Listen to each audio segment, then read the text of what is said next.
This is the Honda Elevate and it's been part of the Autocar long-term fleet for 3 months, over the course of which we've put around 2000 kilometers on it. So in this video, I'm going to tell you what it's like being living with the Elevate, what I like, what I dislike, and more importantly, what the fuel efficiency has been like.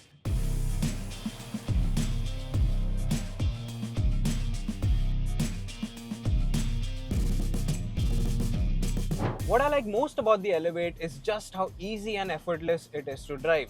This 1.5 petrol paired with this CVT makes it feel really peppy and responsive in low-speed city environments. This elevated seating position gives you a great view outside the cabin, and the steering is also light and easy to twirl. What also helps matters are these bonnet flares on either sides, which really help you to place the car properly, and it gives you a good idea of the edges of the car. And that's needed because this one doesn't get front parking sensors or a front camera. Another thing that I've really grown to appreciate in my time with the Elevate is the AC system, which offers superb cooling. The front seats are also comfy and supportive, and the foam density has been really well judged by Honda. So long drives are not an issue and you don't end up feeling tired. Talking about rear seat space, I haven't actually spent much time back there, but my family has. And my parents, who are both senior citizens, absolutely had no issues getting in and out of the car. The Elevate's cabin also offers a good amount of practicality.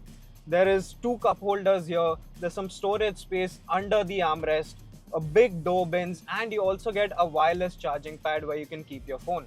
And while I didn't get a chance to test the Elevate's luggage carrying capability, its 458-litre boot is the largest in the segment, and you also get 60-40 splitting rear seats. However, on the flip side, I feel like the lumbar support is a little too excessive for my liking, and this also doesn't get ventilation or power adjust, which it really ought to have. Especially when you consider that cars in a segment below, like the Kia Sonet, do offer cooled seats and power adjust. So that is a big miss on the Elevate. The ride quality is another virtue of the Elevate. Now I'm going through a rough patch of road and it deals with it with so much ease and so much composure. The Elevate's suspension setup feels quite European, and what I mean by that is that it has this hint of stiffness, but when you go over bumps and potholes, it just deals with it perfectly and keeps you comfortable. While this 1.5 petrol CVT feels peppy and well suited in the city, when you really want to get a move on or you want to make a quick overtake on the highway, you're met with that dreaded rubber band effect of the CVT, and this engine also gets quite noisy, as you can see here. And on the highway speeds, at higher speeds, you'll also hear quite a bit of road and tire noise. I really like the styling of the Elevate as well. The large grille up front makes it look really imposing, and it has a lot of generous amount of chrome too. Its stance is also upright and butch, and smaller elements like the details in the LED tail lights do look nice as well. And overall, it's a really handsome looking SUV. But I would have preferred it in another color, maybe the navy blue or the white. Honda has also packed in level 1 ADAS tech in the Elevate, which is called Honda Sensing. But unlike in the Creta that I was running earlier, every timing you get into the Elevate, you have to turn off the forward collision warning. Otherwise, it will keep beeping at you constantly, especially in a chaotic city like Mumbai. So yeah, that's the first thing that I do when I get into the car. And also, lane keep assist won't work below 72 kilometers per hour. But what is nice is the adaptive cruise control. The ADAS also doesn't work as flawlessly as some level 2 radar based systems that the Elevate's rivals pack. Now coming to the important topic of fuel efficiency. Like I said, we've been running it for around 2000 km and majority of that has been in the city. We managed an overall efficiency of 10.31 kpl with 8.9 being the lowest. For the most part though, it returned between 10 to 11 km per litre, which is acceptable for a petrol automatic SUV.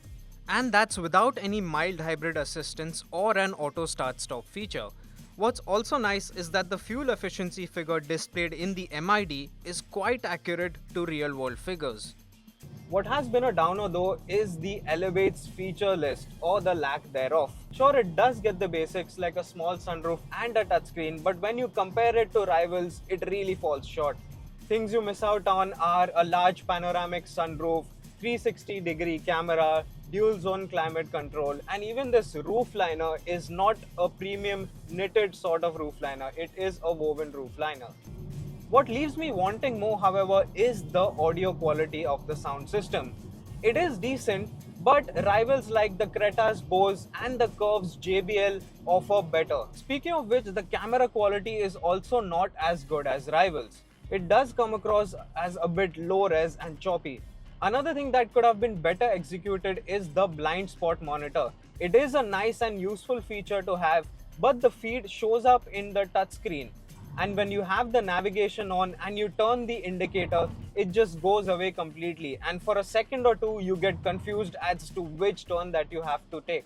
Some of the smaller things that I've really grown to appreciate in my time with the Elevate are things like the superbly executed part digital and part analog digital cluster. It looks really nice and it's highly customizable as well. I also like these toggle switches for the AC controls, which means that you don't have to take your eyes off the road.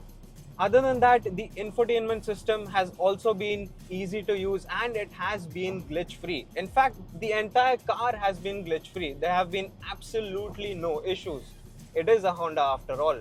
As for service costs, the 10,000 kilometer service will set you back around rupees 3,000, while the 20,000 kilometer service, which includes transmission fluid, some additional parts and labor costs, will cost around rupees 9,000. In conclusion, the Honda Elevate has been a comfortable and dependable companion. If you're okay with missing out on certain feel-good features, this SUV does make a compelling option.